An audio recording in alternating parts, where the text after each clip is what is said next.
Monday morning. We made it through another week. The weekend was wonderful. Of course, you know me. The weekend was full of work and full of meeting the requirements of my customers. So I can't complain about that, especially when the money's good, okay? But now I did want to talk to you all about something this morning that happened during the week. Uh, I think it was Wednesday that this took place.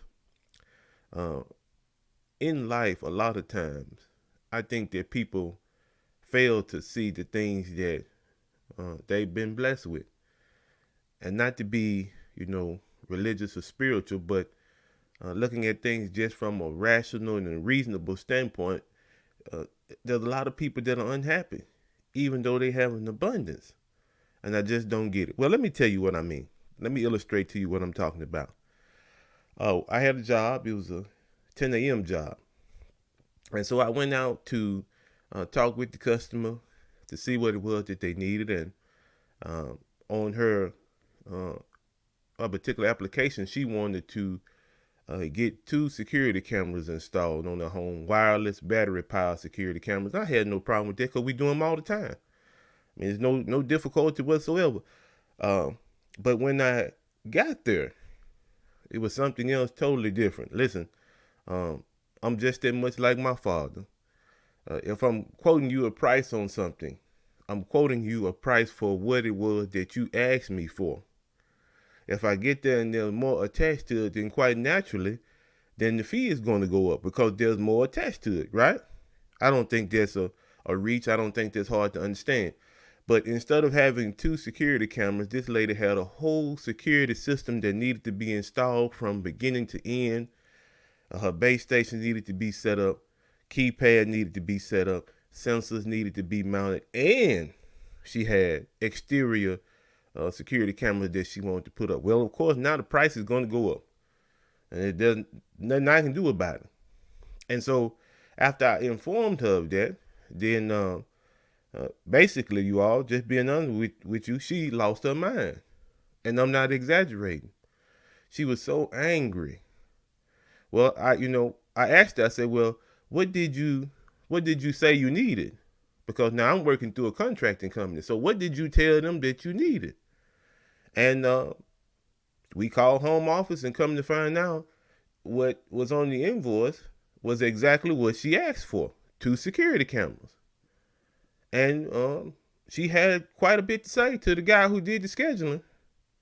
Now here's the thing about me: whenever there is a third party involved, I try to make it plain and clear what it is that I'm looking for, what it is that I need done. Clear. If I have to repeat myself several times, if I have to ask the person who I'm talking to repeat what I said just to make sure that they understand what it is that I need, then I'll do that too. Because this is something I need. This is my job, right? And so she probably was about middle age, probably maybe early 50s, but she lost control. I noticed that they had just moved in, and when I talked with her, she said they had moved from Michigan and they had been there about 2 months. So I guess a fair amount of stress was what she was going through, and I can understand because moving is stressful. Please believe I know. It requires a lot of time, effort, and money, but it's okay. It's okay. I'm still saying that if she was able to pause for a moment and look around at everything that she had a beautiful home, large. It was accommodating. She had begun to decorate.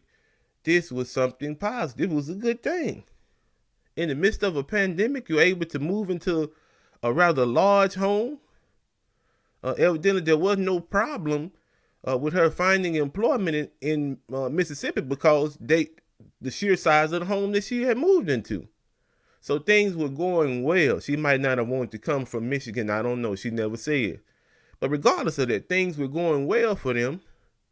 And this is the kind of reaction that we get just from something small not going our way. We just totally lose it. No self-control whatsoever. And the reason why I brought that situation up because I want to contrast it with a situation that happened at 1 p.m. that same day. There was a gentleman, we'll call him Mr. Mike. Mr. Mike needed a full system, everything. Motion sensors. He needed uh, sensors on his doors and windows. He needed glass break sensors. I mean, the whole. If anyone was a poster boy for SimpliSafe, this particular instance would be Mr. Mike would be, because he got the whole system. In addition to that, he got some exterior security cameras. But now let me tell you why I'm contrasting that. Mr. Mike is 80 years old, and Mr. Mike has Parkinson's disease. So Mr. Mike is, when he walks, he's bent over, he's hunched over. And when I first met Mr. Mike, I thought, my goodness, that's quite a predicament to be in. And then, you go through his home and he has medical equipment, hospital beds, he has grab bars on the wall. So this is a real disability for Mr. Mike. But Mr. Mike, during the whole time I was there, and I was there fairly a long time to get this stuff up, he was an absolute pleasure to be around. He reminded me of my Uncle Van. He was an absolute pleasure to be around. Mr. Mike was cracking jokes. Mr. Mike was offering me stuff to eat, water. He was just a wonderful person, despite the difficulties that he had to go through. He had to shuffle when he walked. I'm sure it was painful for him to stand up. And at his age, I know that there are some things that he could have legitimately said in complaints that would have been true. But Mr. Mike didn't do it the whole time I was there. He never complained. He never complained, and it was amazing to me. It was amazing to me. And I thought to myself, when I am 80 years old, if I'm blessed to live that long, this is the kind of attitude I want to have. I want to be like Mr. Mike. Despite the difficulties that I have, despite the things that might not be going my way, I want to be joyful. I want to choose happiness.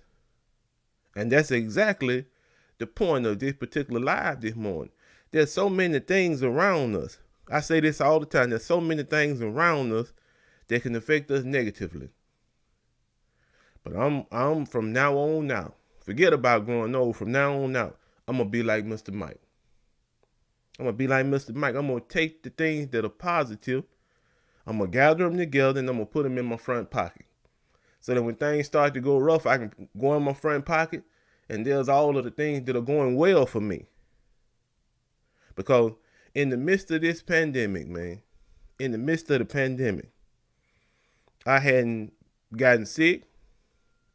There's nothing that has happened to slow down business. We are continuing to roll. I'm continuing to meet the requirements and the responsibilities that I have as a father, as a son. You name it, I'm doing it. And that's something to be thankful for. That's something to show my appreciation for. Yes, there are some things that continue to loom. There are always going to be things that continue to loom. There are always going to be dark clouds. But if there's a dark cloud and you're getting rained on, pull your umbrella out and go on with life, man. It's going to be okay. It's going to be okay. Mr. Mike really left an impression on me, man. So I wanted to share something with you all. This is a quote I found that I think it's very timely. Now look at the quote. It says, I will no longer allow the negative things in my life to spoil all the good things I have. I choose to be happy. That's powerful, isn't it? So that's what I'm encouraging you to do this morning, this week, really for the rest of your existence. Choose to be happy. Choose to be positive. There's so much energy given to negativity, to anger, to anxiety, to holding grudges. Man, we got to let that stuff go. You're going to die early. You're going to die early. Because there's too much to be carrying around, man.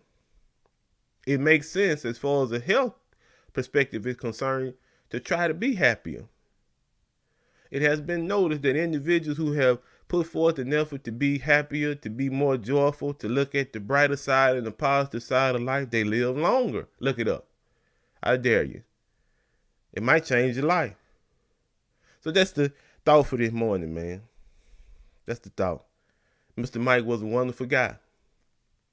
And it got me to thinking, when individuals interact with me, do I come off the same way as Mr. Mike?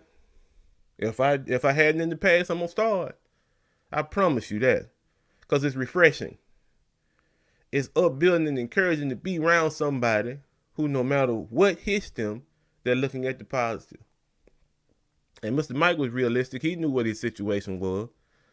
It wasn't no kinds of things where somebody's just happy just to be happy because it's a pretense. No, this was genuine joy and happiness. Mr. Mike was glad to still be here with us. He talked about his grandchildren. He talked about his work as a lawyer. He talked about a lot of things. And each subject that he chose to speak on was always positive. That's a powerful example to set. It really affected me. So as always, man, I hope y'all have a good week. Get you some rest today so you'll be ready to go at it on Tuesday. As always, also, do something positive this week. You know what we say. If you do something positive, it will return to you in greater measure. If you hadn't tried it out and see. You'll thank me for it. So, man, I hope everything goes well. I hope that you have a productive week. You know we love you.